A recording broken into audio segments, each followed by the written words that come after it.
안녕하세요. 지금 생각해도 심장이 벌렁거리고 어떻게 나에게 이런 일이 벌어질 수 있나 싶은데 두근거리는 마음을 꼭 붙잡고 용기를 내서 사연을 적어봤습니다.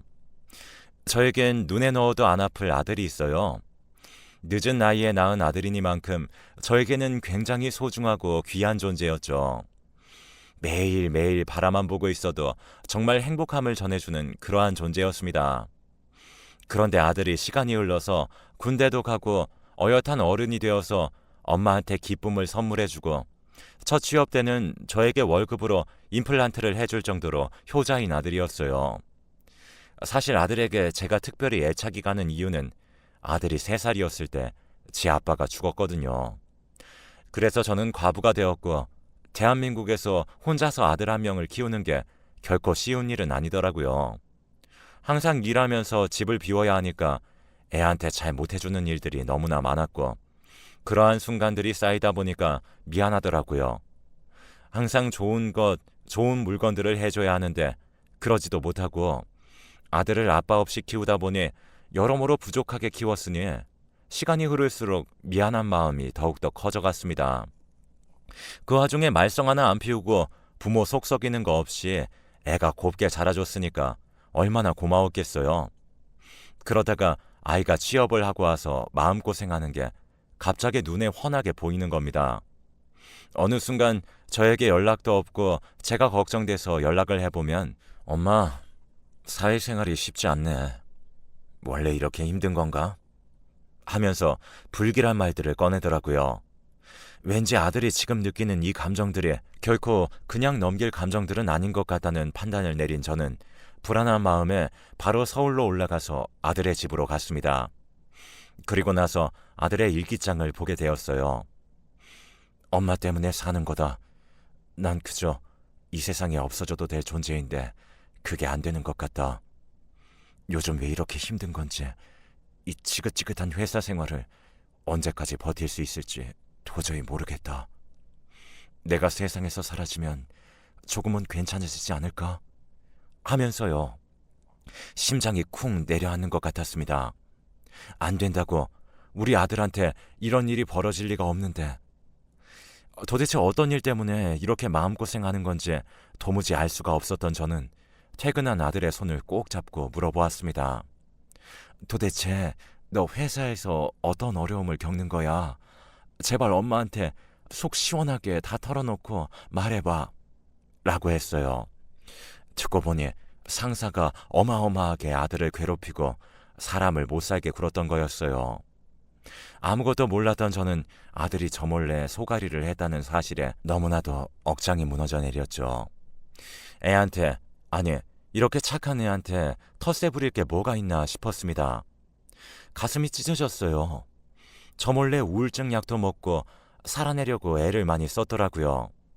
저는 너 이대로 가면 정말 위태롭다.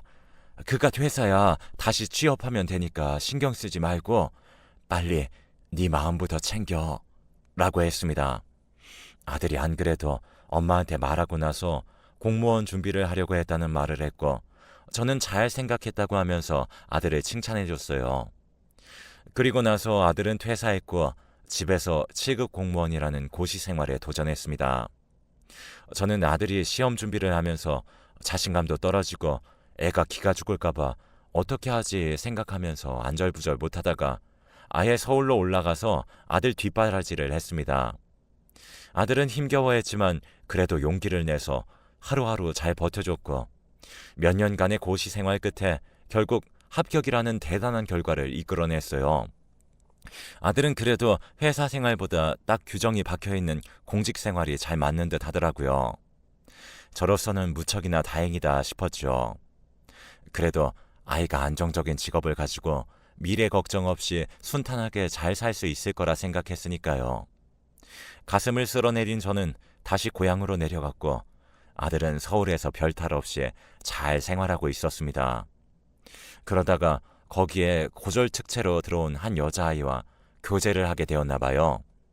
1년 후에 갑자기 저에게 결혼을 하고 싶다는 여자가 생겼다고 하는 겁니다.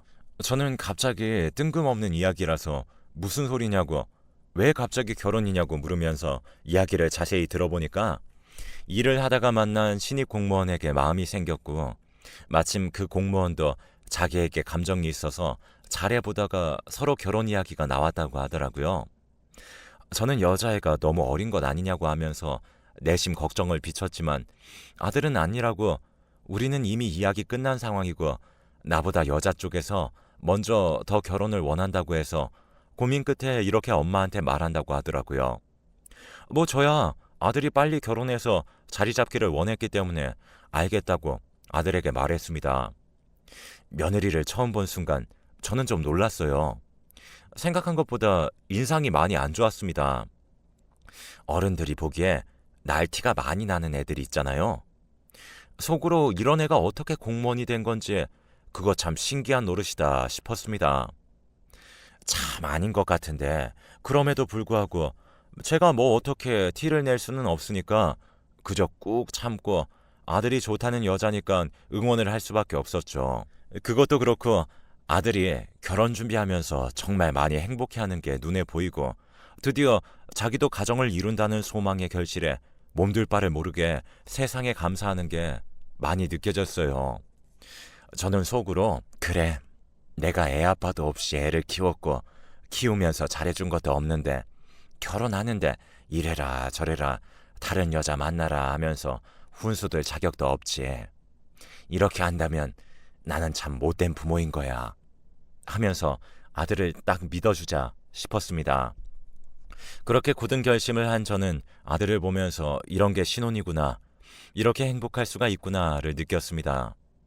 며느리도 제가 생각한 것보다 오히려 결혼하고 나서 더 싹싹하게 굴고 참 착해 보였어요. 그런데 그렇게 행복할 줄만 알았던 아들의 결혼에 말 못할 끔찍한 사건이 생기고야 말았어요. 지금 생각해도 손이 벌벌 떨리고 믿을 수 없는 일입니다. 제가 서울에 올라갔다가 인사동 쪽에 친구를 만나러 갔는데 거기에 며느리로 보이는 여자아이가 한 남자와 팔짱을 끼고 걷는 거였어요. 저는 제가 잘못 본 줄 알고 며느리를 닮은 아이인가 하면서 긴가민가 했는데 옆에 친구가 저거 너네 며느리 아니야? 하는 순간 나만 그렇게 생각한 게 아니구나 하면서 머리가 어지러웠죠.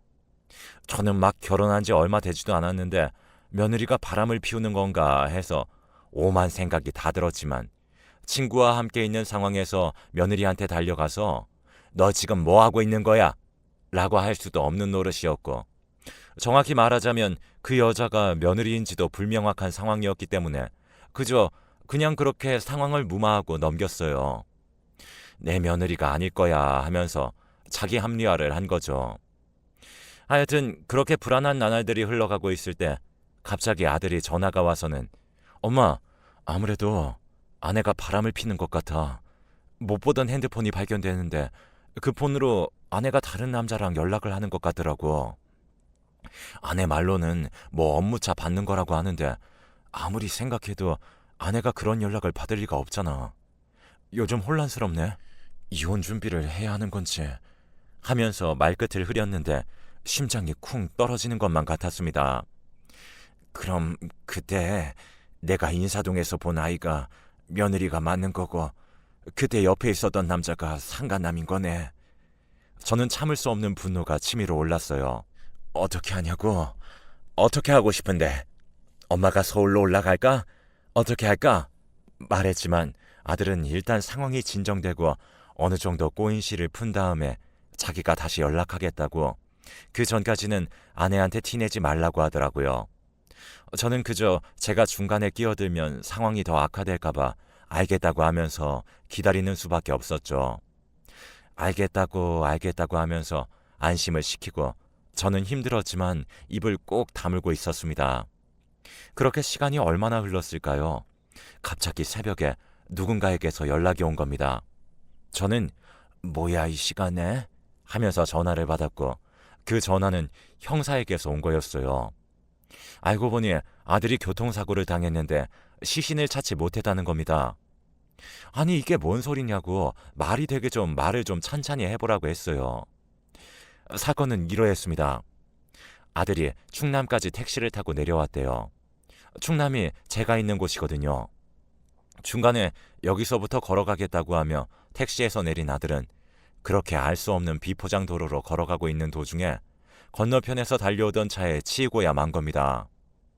어두컴컴해서 길도 잘 안 보이는 상황에서 한순간에 사고를 당한 아들은 몸이 붕 떠서 날아간 거였고요.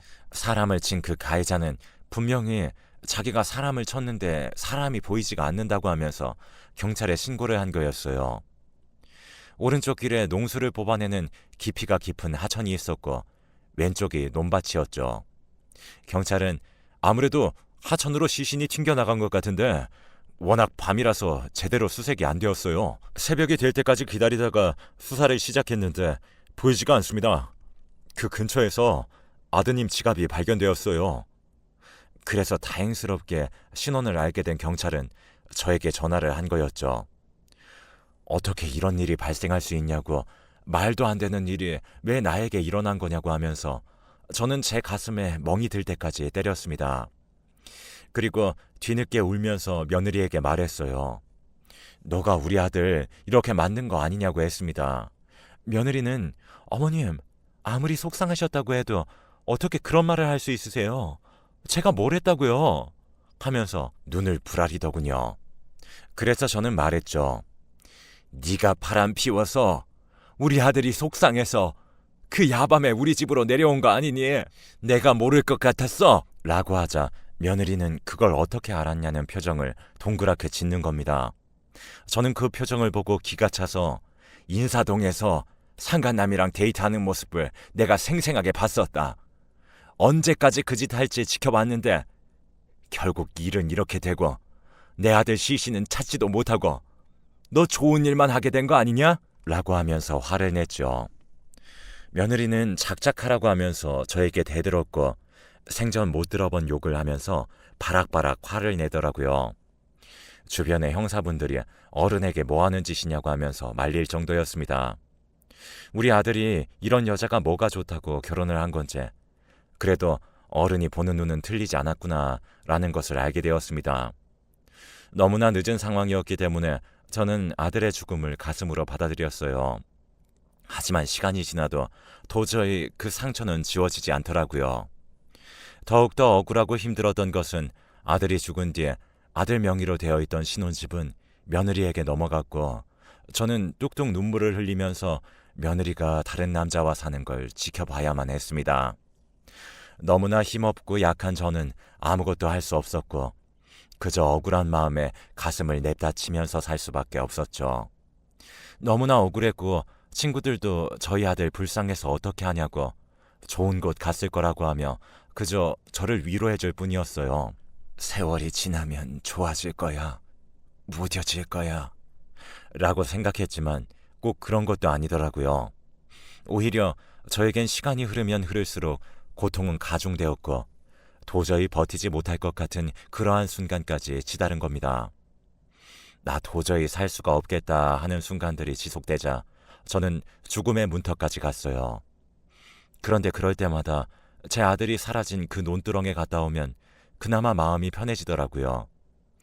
그렇게 저는 매일매일 걸어서 1시간 반 거리에 있는 아들의 교통사고 장소를 계속해서 가길 반복했습니다. 죽은 우리 아들 시신으로라도 찾을 수 있지 않을까 하면서요. 제발 아들의 시신이라도 찾고 싶다. 이 광활한 지구에서 왜 너만 사라져야 하냐. 너무나 억울하다 하면서요.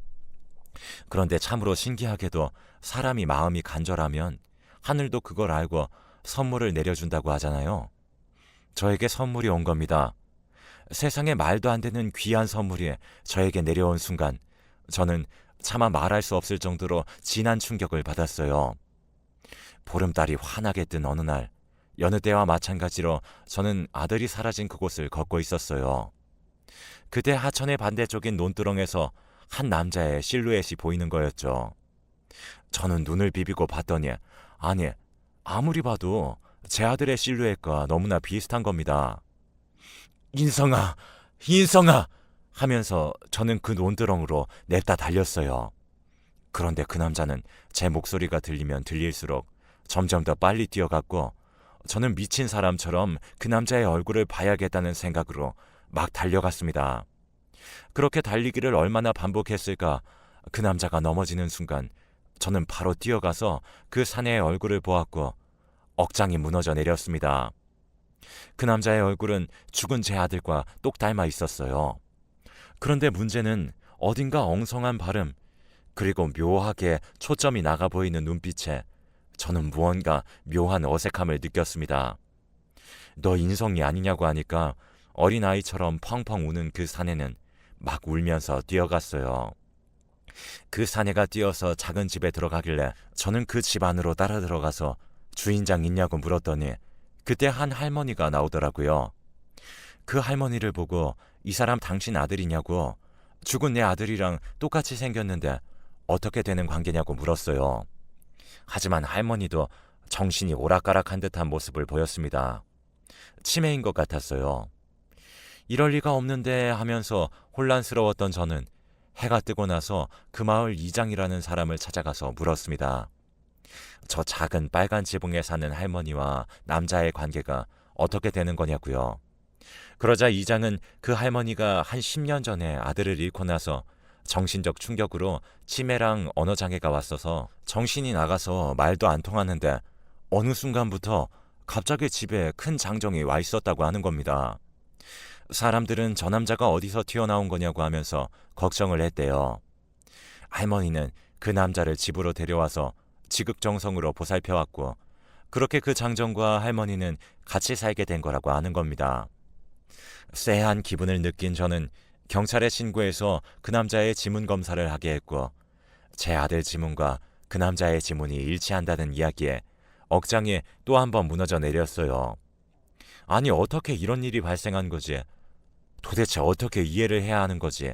하면서 머리가 아득해져 갔습니다.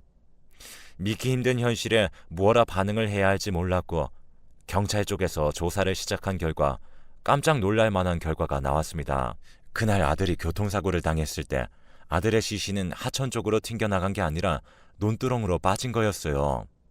그때 그 할머니가 길을 가다가 제 아들을 발견하고 10여 년 전 교통사고로 아들을 잃고 치매가 온 할머니는 그 아들이 자기 아들인 줄 알고 집으로 데려와서 죽기 살기로 간호를 한 거였고 기적적으로 깨어난 제 아들은 기억상실증 그리고 뇌손상으로 인해서 예전의 기억을 잊어버리고 그렇게 그 할머니를 자기 엄마로 생각하고 계속해서 그곳에서 살 수 있었습니다.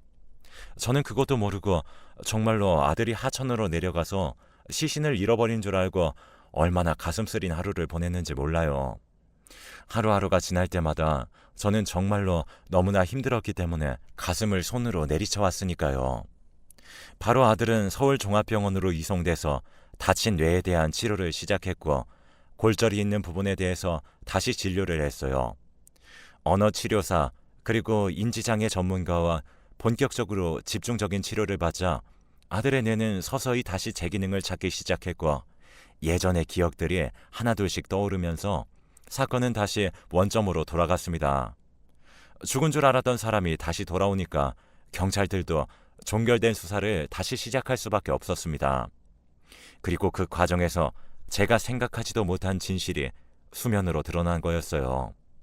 너무나 무섭고 아직도 생각하면 소름이 끼치는 일이었는데 아들을 친 그 가해자 놈은 지금 며느리가 만나고 있는 남자라고 하는 겁니다. 저는 아들이 죽은 후에 며느리와 왕래를 전혀 안 하고 남보다 더 못한 사이로 지냈기 때문에 아예 신경을 끊고 살았는데 아들을 죽일 뻔한 그 남자가 며느리가 만나고 있는 남자라는 이야기를 듣는 순간 이 교통사고가 단순한 사고가 아닐 수도 있다는 생각에 끊임없이 들게 되는 거였습니다. 이게 어떻게 된 거지? 무슨 일이지? 하면서 오만 생각이 다 들었어요. 불안함이 끊임없이 제 머릿속을 강타하기 시작했고요. 경찰들도 이 부분에 대해서 자세하게 조사해보겠다고 시간이 걸리더라도 꼭 마무리 짓겠다고 저에게 약속을 했죠. 그렇게 경찰 조사를 기다린 결과 제 아들의 교통사고는 단순한 사고가 아니라는 것을 깨닫게 되었습니다.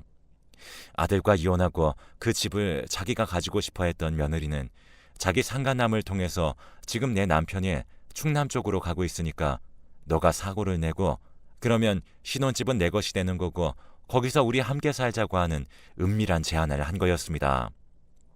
미친 듯한 어이없음이 올라오는 저는 이게 도대체 무슨 짓이냐고 하면서 불같이 그들에게 화를 냈어요. 해도 이건 아니었습니다. 할 짓이 있고 안 할 짓이 있는 건데 이건 너무 선을 넘었죠. 그 둘은 기소가 되었고 살인 혐의로 구속되었어요. 아들은 다행히도 정상적인 사고를 할 수 있을 정도로 상태가 돌아왔고 저는 그동안 아들을 돌봐준 할머니에게 감사함을 표했습니다. 할머니도 정신과 치료를 받게 해드리면서 이렇게 된 상황에 대해 인지를 하게 해드렸고 다행히 이해를 한 할머니는 제 아들을 품에서 놓아주셨어요. 아들은 정신이 돌아온 후 엄마인 저를 안고 펑펑 울었고요. 아들이 속한 공무원 사회는 난리가 났죠. 고졸특채로 들어왔던 전 며느리는 구속되었다는 이유로 바로 파면되었고요. 그리고 그 상간남은 민원인으로 만난 건데 어찌된 영문인지 둘이 몰래 연분을 쌓다가 이런 끔찍한 일을 벌일 정도로 극악한 행동을 할 수 있는 관계로 발전한 거더라고요. 애초에 7급 공무원인 제 아들을 보고 미래가 괜찮겠다고 생각해서 결혼을 한 건데 결혼하고 나니까 제 아들보다 더 잘나고 좋은 남자를 발견했는데 이 결혼을 물을 수도 없고 어쩌지 하다가 일반인의 상식으로는 도저히 할 수 없는 일을 저지른 겁니다. 너무나 한심하고 답답하기 그지없는 그런 상황이었죠. 그래도 판사님이 사건의 중대함을 파악하고 두 사람에게 실형을 선고해서 저의 마음이 조금은 위로받는 기분이었어요. 만약에 제가 아들 때문에 기다리지 않고 매일 집에서 가만히 있었다면 이런 기적이 일어날 수 있었을까요? 1시간 반이 걸려도 매일 밤 아들을 보고 싶은 마음에 사고 현장으로 다리가 퉁퉁 부을 때까지 걸어간 저의 마음을 알고는 하늘이 기억하고 이렇게 선물과도 같은 일을 주신 것 같았습니다. 죽은 줄 알았던 사람이 돌아왔을 때 정말 인생을 한 번 더 다시 살게 되는 기분을 느낄 수 있었던 것 같아요.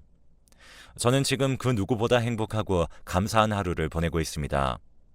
지금 제 아들은 처음에 정신적으로 너무나 힘들어서 정신과 진료를 계속 받다가 이제야 재판이 끝나고 나서 조금 마음의 안정이 찾아왔네요.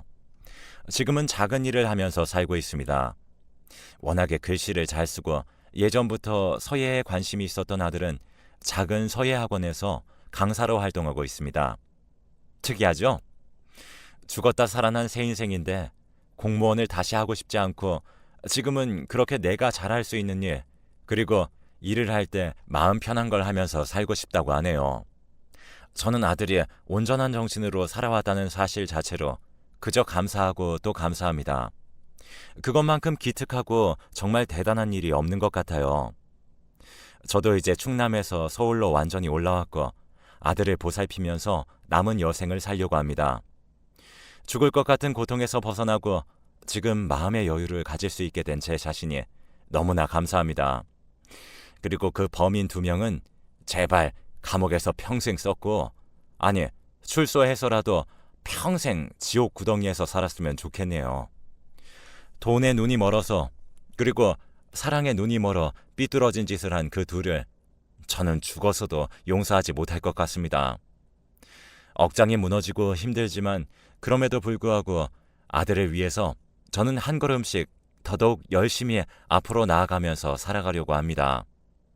여러분들 항상 건강 조심하시고 주변에 이상한 사람들 두지 마세요. 제 아들처럼 평생 착하게만 살아왔어도 표적이 되어서 끔찍한 일을 겪을 수도 있는 게 사람 일인 것 같네요.